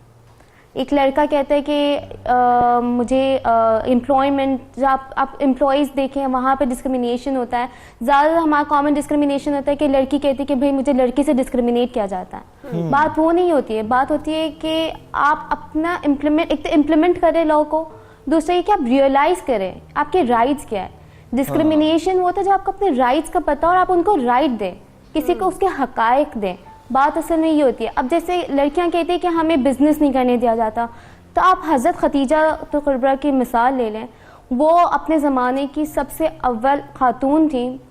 बीबी फातिमा है, हम उनकी मिसाल ले सकते हैं। बीबी ज़ैनब है, करबला के वाक़े के बाद हमें इनकी मिसाल लेनी चाहिए। अब लड़कियां बोले कि हमें भाई एक लड़का जीन्स टी शर्ट पहन कर घूम रहा है, हमें वो राइट्स क्यों नहीं मिल रहे और हमें डिस्क्रिमिनेट किया जाता है। That is not discrimination. Discrimination उस वक्त आपको होगा जब आपको आपके राइट्स नहीं दिए जाएंगे। दो चीज़ें होती है, एक तो आपको इम्प्लीमेंट किया जाए और आप रियलाइज़ करें अच्छा हमारे ये राइट्स हैं तो हम अपने हुकूक के लिए लड़ें। इंसान को सेल्फ डेवलपमेंट करनी चाहिए, अपने आप को डेवलप करना चाहिए कि अच्छा मेरे ये राइट्स है, रियलाइज़ करें आपके ये राइट्स हैं and then you should fight for it. Opportunities मिलती है, अपॉर्चुनिटीज अवेल की जाए। ठीक है, आप ये कह रही हैं कि डिस्क्रिमिनेशन जो है वो डायरेक्टली रिलेटेड टू राइट्स है। बहुत से लोग राइट्स में और डिस्क्रिमिनेशन में फर्क नहीं कर पाते। ब्रेक की तरफ हम जा रहे हैं। जी हाँ, ब्रेक के बाद वापस आएंगे, डिस्कशन को यहीं से कंटिन्यू करेंगे। Stay with us.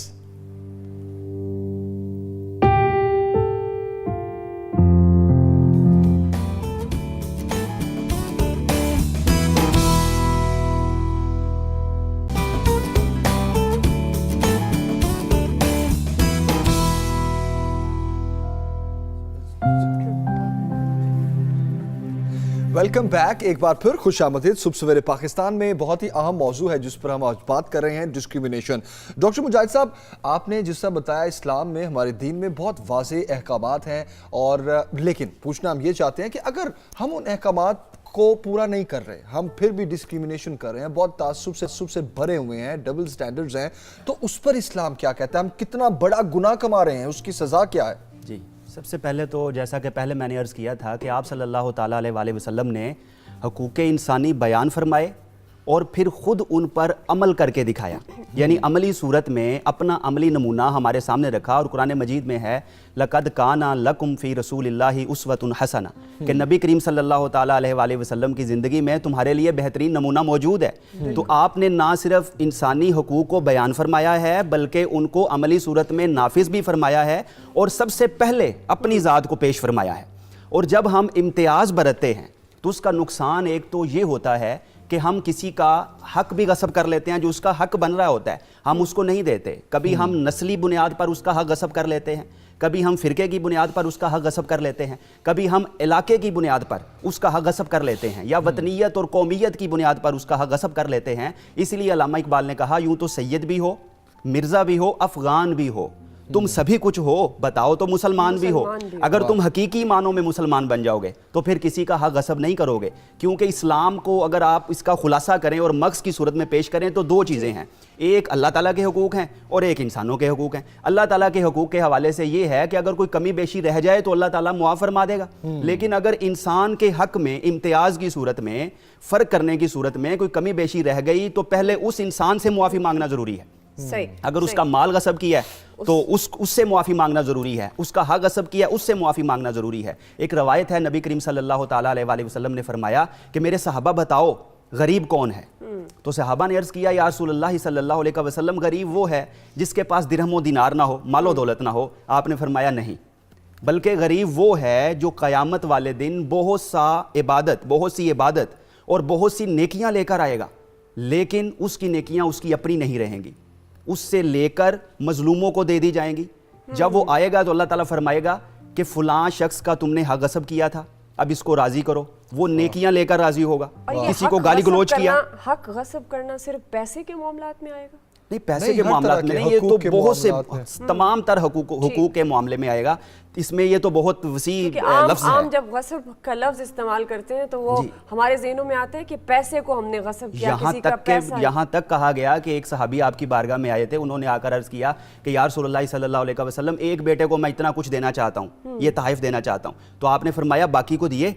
उन्होंने कहा नहीं। तो आपने फरमाया कि मैं तुम्हें इससे मना करता हूँ, जब दो औलाद को तो सबको बराबर का हक दो, जो भी तहफ़ देने। यहाँ तक के प्यार मोहब्बत के हवाले से भी कहा गया, और ख़ास तौर पे बेटियों के हवाले से कहा गया कि जब आप कोई घर में चीज़ लाएं तो सबसे पहले बेटियों को दें, उसके बाद जो है बेटों को दें। उन पे तो खुसूसी शफ़क़त। हमारे यहाँ तो ये भी इम्तियाज़ की बहुत बड़ी सूरत है कि बेटा पैदा हो तो खुशियाँ मनाते हैं, मिठाइयाँ तकसीम करते हैं, और बेटी पैदा हो जी बेटी पैदा हो तो फिर जो है वो बहुत मामला ख़राब हो जाता है, बातें सुनना पड़ती हैं और तंज़ की जाती है और इस तरह ताने दिए जाते हैं। जबकि हमें ये सोचना चाहिए कि आप सल्लल्लाहु ताला अलैहि वसल्लम की 4 बेटियाँ थीं। यस बिल्कुल। अगर ये कोई ऐसी बात होती तो अल्लाह ताला आपको क्यों अता फरमाता? 2 जानों के सरदार चादर बिछाते।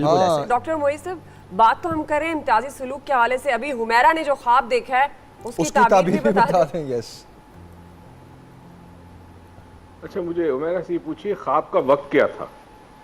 अच्छा, वो हमारे साथ कॉल पर तो नहीं है, हाँ, लेकिन आप ख्वाब का बता दें। ख्वाब का वक्त बड़ा इंपॉर्टेंट है, क्योंकि कई दफ़ा ये होता है कि इंसान किसी परेशानी या मुश्किल से जब गुजरता है या कोई टेस्टिंग टाइम होता है उसके लिए, तो उसके ख्वाब जो आते हैं उसका ताल्लुक उन्हीं प्रॉब्लम से होता है जो वो फेस कर रहा होता है। अब इनको ये बता दीजिएगा कि इसका मतलब ये कि इनका भाई जो है, इनके भाई जो है वो किसी न किसी कारोबारी या पैसों के मसलों के अंदर इनको प्रॉब्लम होगा, और हो सकता है जाके बात कोर्ट तक जाए, उनकी किसी किस्म के लॉ इन्वॉल्व हो इसके अंदर। तो ख्याल रखे, सदका दे दे और अल्लाह ताला मुश्किल आसान करे। अगर ये फजर के वक्त का ख्वाब है, नहीं फजर से जरा पहले का वक्त का। हाँ। अच्छा, हम ये बात कर रहे थे, अगर आपकी इजाजत हो तो मैं कुछ कहना चाहूँ। डॉक्टर साहब की बात मैंने सुनी, मैं कुछ कहना चाहूँ। असल में क्या बात है कि कुरान हमारे पास है, अहादीस हमारे पास है, माँ बाप हमारे मुसलमान, माशरा माहौल हमारा मुसलमान, फिर भी सबसे ज्यादा डिस्क्रिमिनेशन हम क्यों करते हैं? ये सोचने की बात है ना। हम हर, आज जुम्मे के दिन है माशाल्लाह, मस्जिदों में जगह नहीं होगी, रोडों पे लोग नमाज पढ़ेंगे, पूरी दुनिया में इबादतें होती हैं, मगर मुसलमानों की हालत क्यों नहीं बदलती? कभी सोचा आपने? ये बड़ा इंपॉर्टेंट है, क्योंकि असल जो चीज शुरू होती है वो घर से शुरू होती है।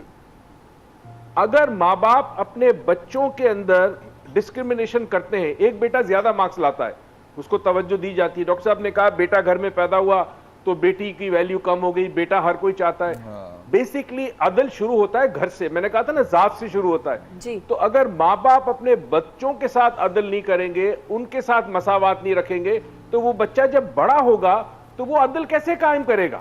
आगे जाके यही चीज माशरे में फॉलो होगी।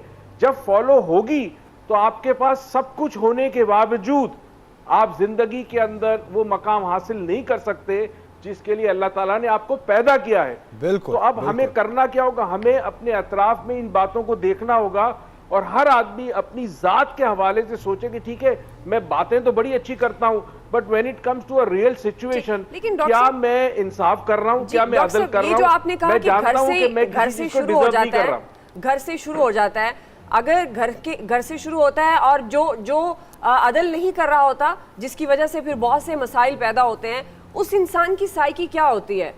وہ بھی تو وہی چاہتا ہے, وہ بھی تو واضح احکامات پڑھتا ہے, وہ بھی مسلمان ہے, انہی تعلیمات کو مانتا ہے, عمل کرتا ہے, تو کر کیوں نہیں پاتا؟ یس, اس کی بڑی ایک بڑے آسان سی مثال دو, ڈاکٹر صاحب بیٹھے, ان کو پتا ہے ایک لفظ آتا ہے دین اسلام میں جس پہ بڑا غور کرنے کی ضرورت ہے, وہ نفس. اچھا نفس جو ہے نا, یہ ہے کیا بیسکلی؟ نفس ایک کیفیت کا نام ہے, فزیکلی موجود نہیں ہوتی وہ جسم میں. نفس ایک ذہنی کیفیت, جذباتی کیفیت کا نام ہے, جس میں خود غرضی, لالچ, ہرس, نفرت, بغض, یہ تمام چیز کا مجموعہ ہے نفس. اچھا اب اس نفس کے آگے جو اس کا اپوزٹ ہے وہ روح ہے. اچھا روح جو ہے وہ امر ربی ہے. اب یہ جو جنگ چلتی ہے ساری عمر جب تک انسان کے اندر جان ہے کہ جی روح یہ چاہتی ہے کہ وہ رب کی طرف راغب ہو, اور نفس چاہتی ہے کہ انسان اپنی مقصدیت کو, اپنی ذاتی خواہشات کو پورا کرے اور نفس کو طاقتور بنائے. اب ان دونوں میں جو جنگ ہے اس میں کسی ایک بوڑھے شخص سے اس کے پوتے نے پوچھا کہ دادا جی یہ بتائیے جو جنگ جاری ہے اس میں جیتتا کون ہے؟ تو دادا نے یہ کہا تھا کہ ایک جی بھیڑیا ہے اور ایک شیر ہے, ان کے درمیان جنگ ہے. اس کو ایک مثال دی تھی. تو دادا جی نے یہ کہا کہ جس کو خوراک دو گے وہ جیتے گا. تو آپ نفس کو خوراک دو گے تو نفس طاقتور بنے گی, روح کمزور ہوگی. تو نفس کو خوراک دینی کیوں ہے آپ نے؟ اس کے لیے آپ کے اساتذہ, آپ کے علماء کرام, آپ کا معاشرہ, تمام چیزیں, everybody is important. Teacher بھی, ماں باپ بھی امپورٹنٹ ہے. تو ماں باپ اگر رویہ ایسا رکھے جہاں جسٹس ہو, عدل ہو, تو بچہ بڑا ہو کے سیکھے گا کہ میری ذات سے زیادہ اگر کوئی امپورٹنٹ ہے تو اس کو ترجیح دینی چاہیے, نہ کہ میری اپنی خواہشات. بالکل بالکل خوبصورت بات کیا. اس کی مثال ایسے ہی ہے کہ اگر ہم اپنے گلی محلے میں یہ دیکھتے ہیں کہ بہت زیادہ گند ہے اور ہم یہ کوشش کرتے ہیں کہ اس گند کو, اس کوڑا کرکٹ کو صاف کیا جائے, کوشش تو ہم کرتے ہیں, کہتے بھی ہیں, لیکن اگلے دن خود ہی اس گلی میں اپنے ہی گھر کا کوڑا پھینک دیتے ہیں. تو خود سے سٹارٹ کرنے کی ضرورت ہے, اپنے گھر سے, اپنی ذات سے سٹارٹ کرنے کی ضرورت ہے.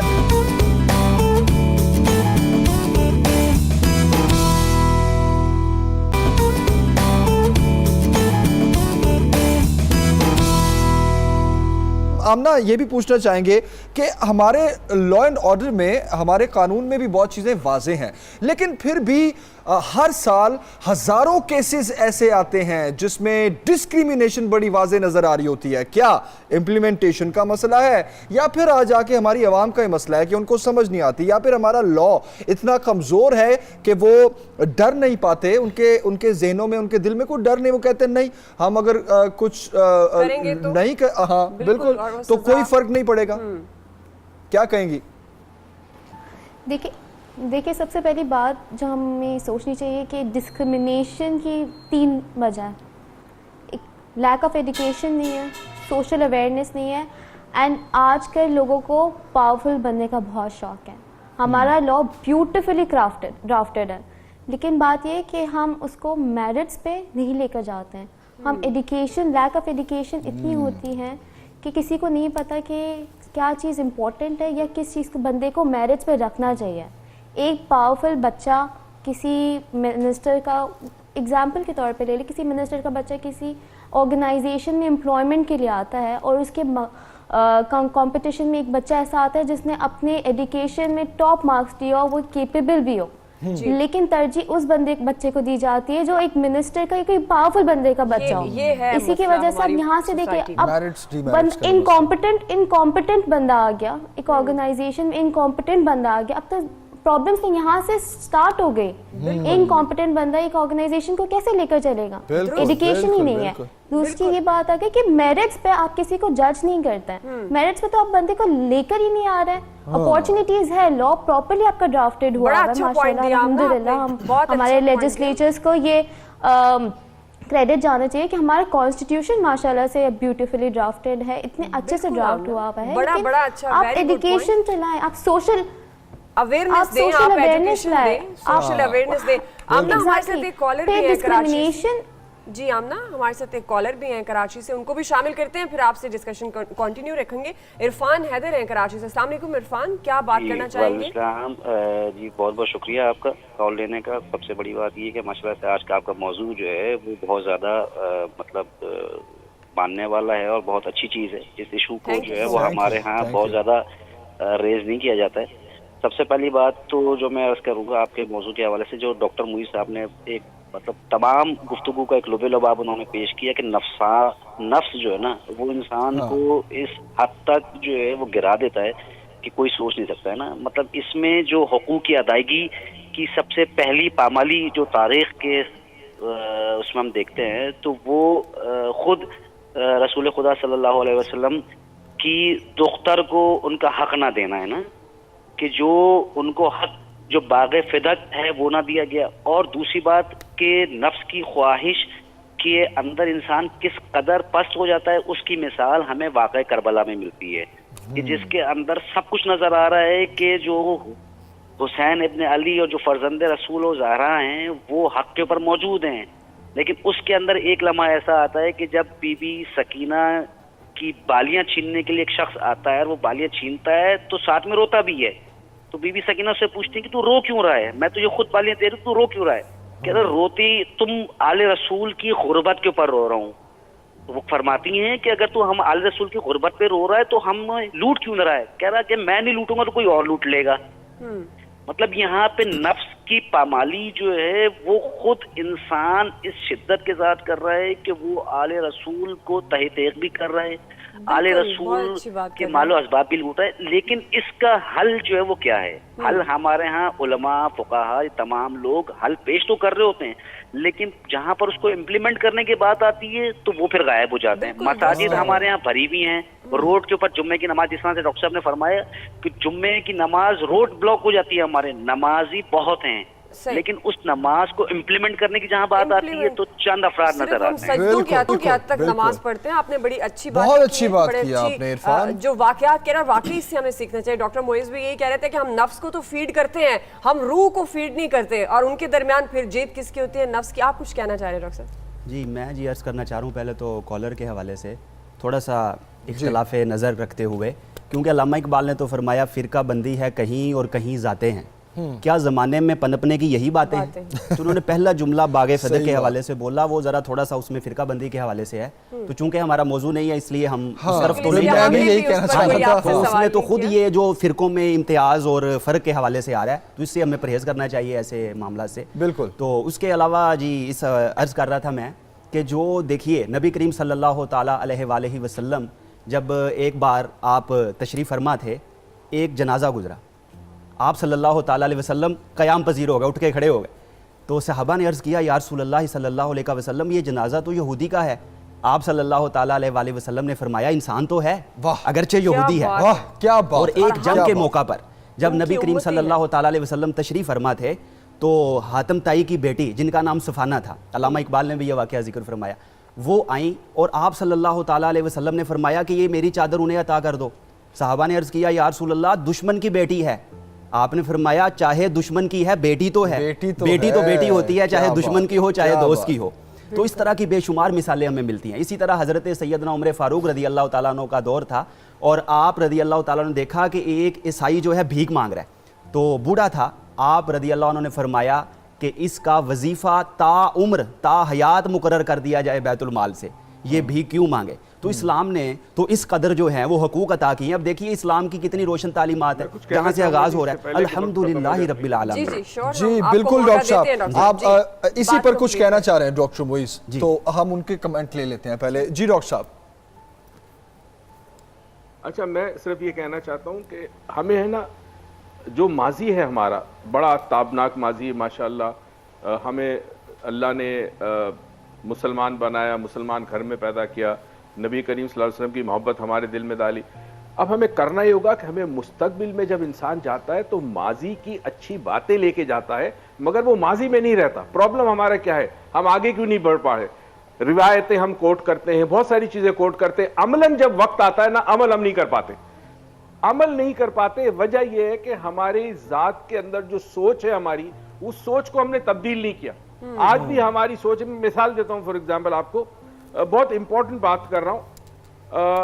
اب ایک شخص کوئی غلط کام کرتا ہے اور اس سے کوئی کہتا ہے کہ تم نے غلط کام کیا، اللہ سے معافی مانگو. وہ کہتا ہے جی اللہ بڑا رحیم و کریم ہے، بالکل ہے وہ معاف کر دے گا. अच्छा आपने डाल दिया अल्लाह के सर पे कि चूंकि वो रहमान है, रहीम है, करीम है, वो माफ कर देगा। अपने अमल को नहीं देखा आपने। उसको नहीं इसी ठीक तरह करने लोग की कहते हैं कोशिश नबी की। करीम सल्लल्लाहु अलैहि वसल्लम शिफात करेंगे, डेफिनेटली करेंगे, मगर ये तो देखो कि किसकी करेंगे। मतलब एक जनरलाइजेशन में आपको बताया जाता है, आप थिंक करते हैं जनरलाइजेशन में, नबी करीम सल्लल्लाहु अलैहि वसल्लम बिल्कुल शफात करेंगे। किसकी करेंगे? जिसने उनका दिल दुखाया उसकी करेंगे, या अल्लाह के अहकाम की पाबंदी ना की उसकी करेंगे। तो जनरलाइजेशन में इतना हमें दिया गया सोचने का, क्योंकि हम रिवायतें से सबक हासिल करते हैं, सीखते हैं और फिर अमलन जिंदगी में अप्लाई करते हैं। अमल हमारा सिफर है, निल है। बिल्कुल बिल्कुल सही, बिल्कुल सही। यही इम्प्लीमेंटेशन की जो बात हो रही है, इसी को लेकर आमना आपका मैं कमेंट चाहूंगा कि हमारी ज़ात से जो चीज़ जुड़ी है, जिसमें हम इम्प्लीमेंटेशन की तरफ बढ़ते हैं तो हम इम्प्लीमेंट नहीं कर पाते, बातें तो बहुत करते हैं। क्या same goes for the laws? वहां पे भी इम्प्लीमेंटेशन का ही मसला है? इम्प्लीमेंटेशन का बिल्कुल आई एग्री कि इम्प्लीमेंटेशन का ही मसला है, क्योंकि डिस्क्रिमिनेशन की वजह से, जैसे हम कहते हैं कि डिस्क्रिमिनेशन एक वजह बन गई है इम्प्लीमेंटेशन ना होने की। आप चाहते हैं कि आप सुपीरियर हो जाए, भले दूसरों को डिस्क्रिमिनेट कर दें। सुपीरियर होने की वजह से आप इम्प्लीमेंट नहीं करेंगे, लॉ ही इम्प्लीमेंट नहीं करेंगे, तो लॉ तो वहाँ है, आप इम्प्लीमेंट नहीं कर रहे हैं।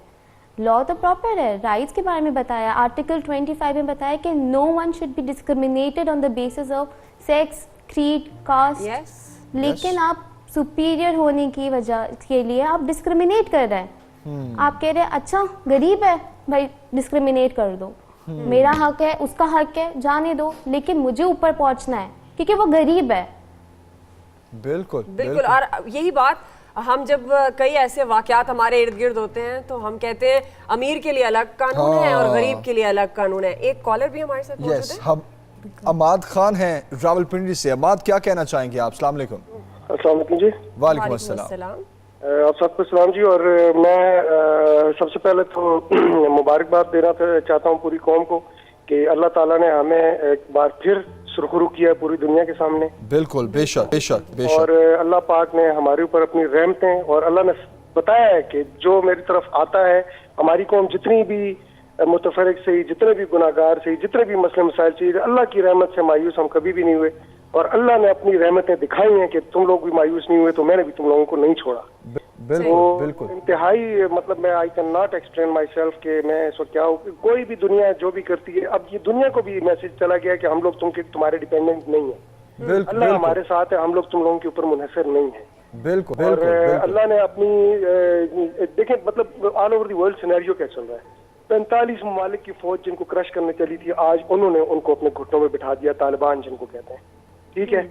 और आज पाकिस्तान के ऊपर हम लोगों ने अपनी एयर स्पेस के 50 किलोमीटर अंदर रह के उनके टारगेट लॉक किए 6, और उनको हिट किया बगैर किसी जानी नुकसान के, दिखा दिया कि हम लोग करने की क्या सलाहियत रखते हैं। बिल्कुल बिल्कुल बिल्कुल बिल्कुल। बहुत अच्छी बात की आपने इमाद। आज के टॉपिक के हवाले से कुछ कहना चाहेंगे? ओके जी इमाद, बहुत अच्छी बात की उन्होंने कि हम एक बार फिर सुरखरू हुए और हमें अल्लाह की रहमतें जो हम पर हैं, ख़ास रहमतें हैं, और हमारी जो मदद है और हमारी ख़ास तौर पर हमारा जो कॉन्फिडेंट हमारी अफवाज पर है वो प्रूव भी हुआ। बिल्कुल। मैं चाहूँगी कि हम क्लोजिंग की तरफ बढ़ें डॉक्टर साहब, तो कोई अच्छा मैसेज आजकल की सूरत हाल के हकूक़ से हम कैसे निमट रहे हैं, इंसानी हकूक़ से? जी आजकल तो बड़ी मखदूश सूरत हाल है, जैसा कि डॉक्टर मोइज़ साहब बार बार जो है अमली हवाले से हमें दावत दे रहे हैं कि हम अमल बाकायदा तौर पर करें। अब ये भी एक यहाँ पर देखिए कि नबी करीम सल्लल्लाहु ताला अलैहि वसल्लम ने 40 साल तक कुरान पढ़ के नहीं सुनाया, जबकि कुरान पाक में तो है और रहमान अल्लमल कुरान, अल्लाह ताला ने उन्हें कुरान सिखा कर भेजा था, लेकिन आपने पढ़ के नहीं सुनाया। 40 साल कुरान बन के दिखाया, 40 साल के बाद कुरान पढ़ के सुनाया। This is called implementation. Yes, क्या खूबसूरत बात की आपने। तो आप सल्लल्लाहु ताला अलैहि वसल्लम ने हमें यही दर्ज दिया है, क्योंकि हम उनके मानने वाले, उनके उम्मती हैं। और दूसरा यहाँ पे एक पहलू जो सूरतुल हुजरात है, वो हमें ख़ास तौर पे पढ़नी चाहिए आज के पैगाम के तौर पे, क्योंकि उसमें इंसानी हकूक़ का मंशूर बयान हुआ है। और ख़ास तौर पे एक बात यहाँ पे आखिर में अर्ज़ करना चाहूँगा कि वहाँ पे बताया गया है कि एक कौम दूसरी कौम का मजाक ना उड़ाए। हो सकता है वो तुमसे बेहतर हो, अगर हम इस कायदे पे अमल कर लें, हम ये समझ लें कि सामने वाला मुझसे बेहतर है, تو ہم کبھی بھی امتیاز نہیں کریں گے. امتیاز تبھی شروع ہوتا ہے جب ہم کسی کو نسل کے اعتبار سے, رنگ کے اعتبار سے, حسن یا خوبصورتی کے اعتبار سے یا باقی معاملات میں کسی کو اپنے سے کم درجہ اور حقیر سمجھتے ہیں, تب امتیاز شروع ہوتا ہے. بات کے ساتھ ہی ہم کلوزنگ کریں گے. ڈاکٹر صاحب, کیا آپ نے کہا کہ کسی کو بھی رنگ, نسل, خوبصورتی کی بنیاد پر کمتر یا زیادہ نہیں سمجھنا چاہیے. ڈاکٹر صاحب آپ کا بہت شکریہ. ڈاکٹر معیز صاحب آپ کراچی سے ہمارے ساتھ تھے, آپ کا بہت شکریہ. اور آمنہ صابر صاحبہ آپ کا بہت شکریہ. ہمارے تینوں مہمان اور آج کا ہمارا ٹاپک سلوک, جو کہ بڑی اس پر ہم نے واسٹ ڈیبیٹ کی. اور جاتے ہوئے جمیل ہم یہ ضرور کہیں گے کہ آپ عدل کرنا اپنے گھر سے شروع کریں, ڈسکریمنیشن کو ختم کرنا اپنے آپ سے, اپنے گھر سے شروع کریں, کیونکہ اگر آپ نے خود کو یا کسی ایک فرد کو ٹھیک کر لیا اس سارے میٹر کو لے کر, تو ڈیفینیٹ ہم کہہ سکتے ہیں کہ ایک اچھا انیشیٹو ہے, ایک اچھا آغاز. بالکل بالکل, اپنی ذات سے آغاز کریں, یقین کریں ہمارا معاشرہ تبدیل ہونا شروع ہو جائے گا. ایسے مسائل کو بیٹھ کے جو ہم ڈسکس کر رہے ہیں اس کی پھر ضرورت پیش نہیں آئے گی. تو کل کا شو دیکھنا مت بھولیے گا. کل کے شو میں بہت کچھ خاص ہے آپ کے لیے, بہت کچھ ایکسکلوسیو ہے آپ کے لیے. تو کل تک کے لیے اجازت چاہتے ہیں آپ سے. جی ہاں, اور اپنا خیال رکھیے گا. ہمیں آپ نے فیس بک, ٹویٹر پر فیڈ بیک ضرور دینا ہے, اور کچھ آپ ایڈ کرنا چاہتے ہیں, کچھ ٹاپکس ایڈ کروانا چاہتے ہیں, تو وہ بھی آپ ہمیں کہہ سکتے ہیں. کل تک کے لیے اجازت دیجیے. اللہ حافظ.